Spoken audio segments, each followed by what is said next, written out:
عن عائشة رضي الله تعالى عنها أن رسول الله صلى الله عليه وسلم قال اللهم من ولي من أمر أمتي شيئا فشق عليهم فاشقق عليه ومن ولي من أمر أمتي شيئا فرفق بهم فرق به আল্লাহর নবী সাল্লাল্লাহু আলাইহি ওয়াসাল্লামের স্ত্রী উম্মুল মুমিনিন হযরত আয়েশা সিদ্দিকা রাদিয়াল্লাহু তাআলা আনহা তিনি বর্ণনা করেন আমি আল্লাহর নবী সাল্লাল্লাহু আলাইহি ওয়াসাল্লামকে এই মর্মে আল্লাহর কাছে দোয়া করতে দেখেছি আল্লাহুম্মা মান উল্লিয়া মিন আমরি উম্মতি শাইআন হে আল্লাহ কোন মানুষকে যদি আমার উম্মতের উপরে কর্তৃত্ব দেওয়া হয় আর ওই ব্যক্তি যদি ক্ষমতা পাওয়ার পরে কর্তৃত্ব লাভ করার পরে ওই ব্যক্তি যদি আমার উম্মতের উপরে জুলুম করে ওই ব্যক্তি যদি আমার উম্মতের উপরে কঠোর হয় হে আল্লাহ তাহলে তুমি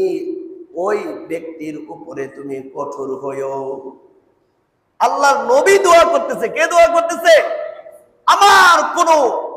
মানুষকে উম্মতকে যদি আমার উম্মতের উপরে যদি কর্তৃত্ব দেওয়া হয়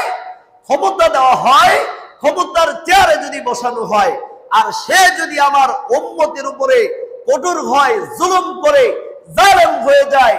তাহলে ওই ব্যক্তির উপরে তুমিও কঠোর হইও কে দোয়া করতেছে নবী দোয়া করতেছে ওয়ামান উল্লিয়া মিন আমরি উম্মতি শাইআন ফারাফাকা বিহিম ফারকু বিহি আল্লাহর নবী সাল্লাল্লাহু আলাইহি ওয়াসাল্লাম আবার দ্বিতীয়বার আল্লাহর কাছে দোয়া করতেছেন হে আল্লাহ কোন ব্যক্তিকে যদি আমার উম্মতের উপরে কর্তৃত্ব দেওয়া হয় ক্ষমতার চেয়ার দেওয়া হয় আর ওই ব্যক্তি যদি আমার উম্মতের উপরে মেহেরবানি করে রহম করে দয়া করে তাহলে তুমিও ওই ব্যক্তির উপরে রহম করিও দয়া করিও জুড়ে জুড়ে বলেন সুবহানাল্লাহ অর্থাৎ আল্লাহর নবী দোয়া করতেছে আমার কোন উম্মতকে যদি আমার উম্মতের উপরে কর্তৃত্ব দেওয়া হয় ক্ষমতার চেয়ার দেওয়া হয় আর ওই ব্যক্তি যদি আমার উম্মতের উপরে যদি মেহেরবানি করে দয়া প্রদর্শন করে তাহলে তুমি ওই ব্যক্তির উপরে তুমিও দয়া করিও মেহেরবানি করিও সুবহানাল্লাহ বলেন এটা মুসলিম শরীফের হাদিস হযরত মাকাল ইবনে ইয়াসার রাদিয়াল্লাহু তাআলা আনহু বলেন আমি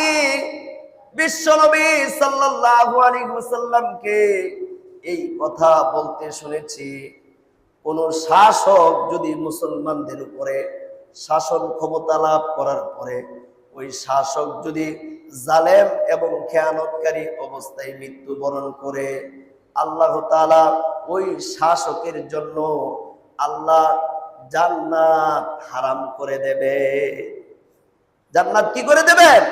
হারাম করে দেবেন যেমন আমাদের বাংলাদেশে আমরা দেখছি শেখ হাসিনা সরকার মানুষের উপরে জুলুম করছে মানুষের উপরে জুলুম করছে মানুষের মাল আত্মসাৎ করছে তার সরকারের লোকেরা মানুষের রক্ত চুষে চুষে তারা খেয়েছে তারা বড় লোক হয়ে অট্টালিকা বিশাল বিশাল